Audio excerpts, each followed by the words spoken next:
Welcome, everyone. I am Mireya Solis, Director of the Center for East Asia Policy Studies at the Brookings Institution. Welcome to today's webinar, Prospects for U.S. South Korea Cooperation in the Era of U.S. China Strategic Competition. We are delighted that this program is a collaboration with the East Asia Institute, one that we started planning back in May of 2019 and has been very meaningful. All panelists have drafted papers that will guide today's discussions and will be published soon by the East Asia Institute. The topic that gathers us today is of great consequence. How will U.S.-China strategic competition shape the region? What are best avenues for the United States and South Korea to cooperate in meeting the China challenge, in ensuring regional stability and prosperity? What are the range of objectives, trials, and opportunities in energizing U.S.-South Korea cooperation across different domains, such as security, trade and technology, energy, and environment? We are honored to have Deputy Assistant Secretary for Korea and Japan, Mark Napper, deliver the keynote. Mark Napper needs no introduction, but let me just highlight a few elements of his very distinguished career. Since August of 2018, Mark Napper has served as Deputy Assistant Secretary for Korea and Japan, and before that, he served with distinction in the U.S. Embassy in South Korea as Chargé d'Affaires and Deputy Chief of Mission. Deputy Assistant Secretary Napper has twice worked in the Democratic People's Republic of Korea as the State Department representative to the spent fuel team at the Yongbyon nuclear facility, and as part of the advance team for then Secretary of State Madeleine Albright's trip to Pyongyang. Mark Napper is a recipient of a number of awards from the U.S. Department of State, including the Secretary of State's Distinguished Service Award, the nation's highest diplomatic honor. Following Deputy Assistant Secretary Napper's remarks, we will take questions from the viewers. You can submit questions by email to events@brookings.edu or via Twitter to @BrookingsFP using the hashtag USROK. We will also take questions during the panel discussion, so please feel free to join this conversation and send your questions. We're very much looking forward to that. And with that, I would like to give the floor to Deputy Assistant Secretary Mark Napper. Yeah, thank you so much. I always get really embarrassed with these kind of full and genuine introductions. I almost wish, as they say, like if my father were here, he would have smiled. My mother would have believed it, but I do really appreciate that, and thank you. And it's great to be here. I'm actually in Seoul right now, and so it's, I guess, oddly appropriate that I should be speaking about these issues while I'm here. But I'm really grateful to Maria and to Brookings and EAI for inviting me to speak today. And so I guess I'll speak a little bit. The subject today is about the U.S.-Korea relationship and how it works in the context or against the background of the China challenge. And, I'm just thinking when I first came to Korea, when I first served in Seoul in 1993, 27 years ago, the U.S.-Korea alliance, the U.S.-Korea relationship was very much about the peninsula. It was very limited to the peninsula. It was very limited to the constant threat from the north. And it was a relationship that had very little to do in terms of trade, very little to do in terms of investment, or all these kind of other things that we take for granted today. So we focused on the threat from the north and the security ties. So let's fast forward. So that was 93, and let's fast forward to now. The U.S.-Korea relationship now is as broad and as deep as we could ever hope for an alliance relationship anywhere in the world. I mean, the U.S.-Korea alliance, of course, we still have our security ties, but look, I mean, trade ties. Korea is the 11th largest economy in the world. Korea is the 6th largest trading partner of the United States. Korea is one of the fastest growing investors in the United States, and in places in the South, in the Midwest, places like Georgia, Alabama. If you look at Hyundai Motors, for example, is a huge investment in Alabama. SK, huge investment in Georgia. Lotte, big investment in Louisiana. Samsung in Austin, Texas, etc. So my point is, this is a relationship that has gone from just one that's limited to the peninsula to one that is global, one that is building ties, creating jobs for good jobs for the American people. And so we're very proud of this, and it goes beyond this. It goes beyond trade and investment to science and technology and health cooperation. Health cooperation, of course, we talk about that. We talk about COVID, of course. This is something that we wouldn't have guessed this a few years ago when, for example, Ebola broke out in West Africa, 2014. The United States sent doctors to West Africa, and we asked for help. Who put their hands up? Korea. And Korea put their hands up, 2014, sent doctors to Sierra Leone. 2015, we had the MERS outbreak in Korea, and the United States and Korea together worked to deal with this outbreak. And now together in COVID-19, United States and Korea working together again. And this is just one example of the kind of work that our two countries are doing together. We build muscle memory. When you play golf, you hit the golf club. It's like you every time you hit the golf club, you build this ability to work together. And this is something we in Korea do together every day. We've done it. And now that we have this COVID virus, we're working together again. And it's just a terrific example of the kind of work that the U.S. and Korea do together every day. And as we move forward, I think something that I talk about, I've talked about it here since I've been in Korea. Our values, our shared values, values about democracy, values about religious freedom, freedom of assembly, freedom of the press. These are things that are precious. Things are things that the U.S. and the Republic of Korea and Japan, Taiwan, we all enjoy. And frankly, they're under threat. They're under threat. And to the extent that we and Korea and Japan can work together to defend these values, I think really speaks to our four countries' ability to really defend the values that we have. And so when the United States talks about the relationship between the U.S., Japan, the Republic of Korea, I think we really do mean it's not just about practical issues like GSOMIA, for example, but it's real issues involving the values that we share, the practical sort of things that we all together have. So I really sincerely hope that when we do work together,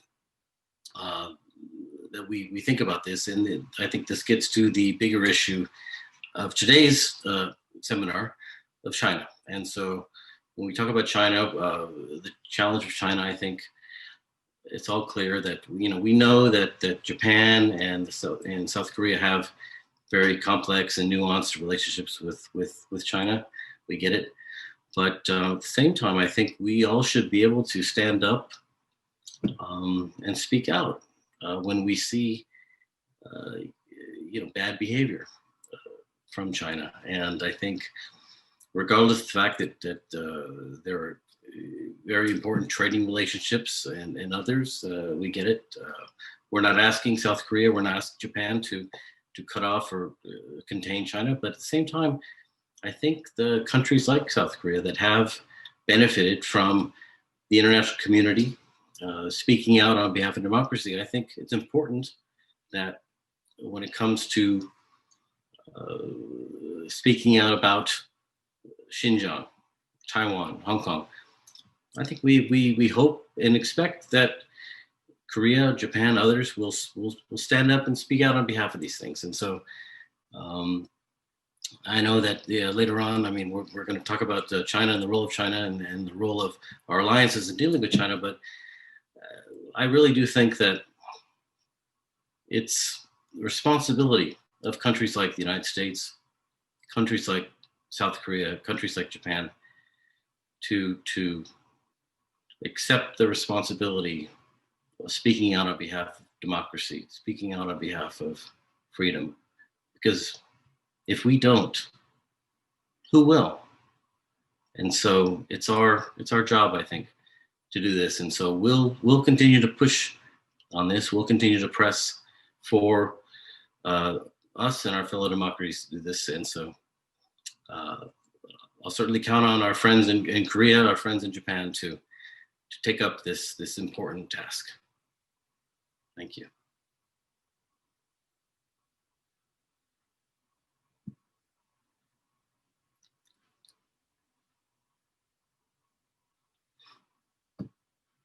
Sorry, I've been in so many Zoom calls, you would imagine I got this down by now, but obviously I still do not. I was just saying, thank you very much, Mark, for those very insightful remarks. I appreciate very much your comments about alliances that have broadened now that, with the trade integration investment, and also that are based on shared values, and that it's important at this moment in time to take a stand on very serious issues that emerge and to call out China where there's a need for that.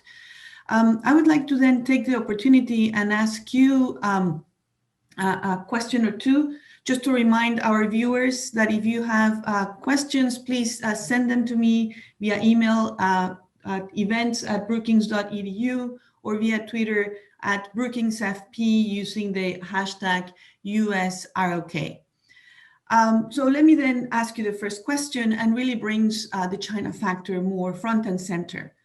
As US and China are now locked in strategic competition, and a lot of these now plays out in the economic sphere, there are concerns about a potential decoupling. There are concerns about seeing two separate digital ecosystems emerge. And this is, of course, a concern for many countries, but especially those that have advanced high-tech sectors, advanced manufacturing, and certainly South Korea is such a country given the lead that South Korean companies play in semiconductor manufacture, for example. So my question to you, Mark, is, in your view, what is the best way to strike the balance between addressing those cybersecurity, critical technology leakage concerns, but not unwinding very robust links of economic interdependence have generated a lot of innovation, a lot of prosperity? And if I may add to that, the State Department a few months ago launched the Clean Network Initiative, with the idea to develop ties with trusted suppliers and not have the participation of Chinese companies that represent a cybersecurity risk. My question to you, Mark, then is, what has been the reaction in the region to this initiative, especially from the ROK, but other countries as well?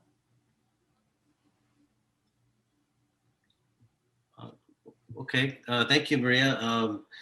No, those are excellent questions, excellent things to explore. Look, I think when we talk about, as we talk about clean networks, clean path, we talk about 5G, I mean, these are all things that our government has been working very closely with governments in the region, Japan, Korea, others, Taiwan, Southeast Asia.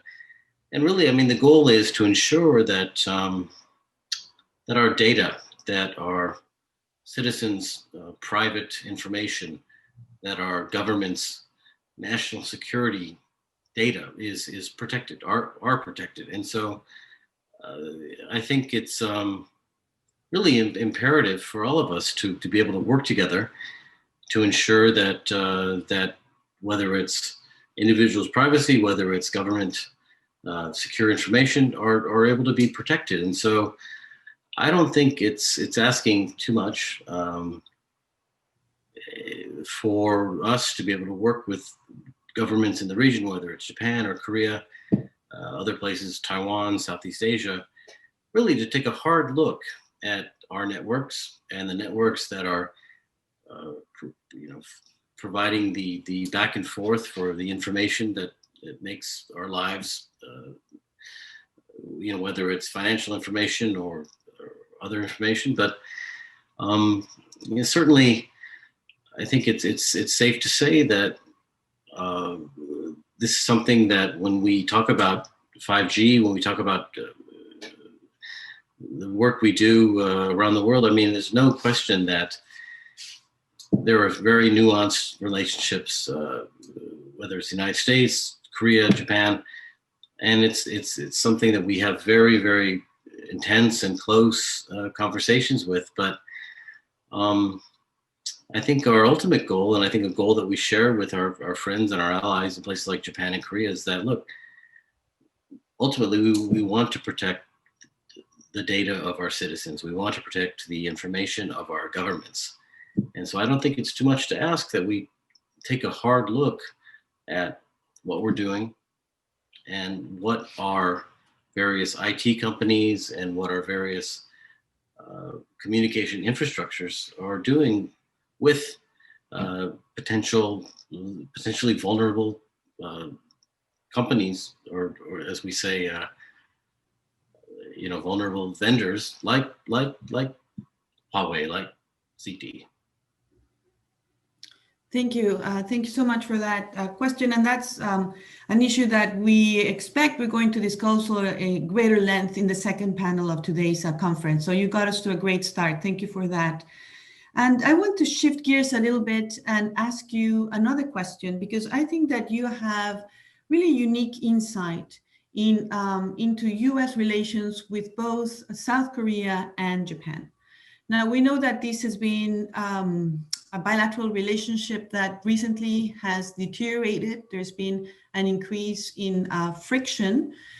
And, I think that ideally, the goal of the United States has been to facilitate trilateral cooperation. And when the ROK-Japan relationship suffers, obviously it's harder to accomplish that. In your mind, what can be done from a U.S. point of view to try to improve Japan-South Korea relations? So I get asked this question a lot, and a couple of years ago, when people asked me sort of how much time I spend on Japan, how much time I spend on Korea, I would say, of course, 50-50, right? 50% on Japan, 50% on Korea. These days, when people ask me that question, I say, 20% Korea, 20% Japan, and 60% Japan-Korea. Mm. And so I say that meaning that to the United States, the Japan-Korea relationship is critical importance. And when we say, and we do say, that we don't take sides, we don't mediate, we don't get in the middle, we don't try to arbitrate, it doesn't mean we don't care. It doesn't mean we're not interested. The Japan-South Korea relationship is of critical importance to the United States because, and getting back to what I said before, these are two democracies, liberal, transparent countries that do the kind of work that we do in the United States. If our three countries don't stand up for democracy, if we don't stand up for freedom, then who will? And so we have to figure out a way to get along. And so the United States, we don't presume to find a way to get in the middle or to mediate. This is up to Japan and Korea to do. Same time though, it does not mean that we don't care. does not mean that we're not interested. We are. We do care. We are interested. And very often we do things that aren't apparent to the press. We do things that aren't apparent to the public.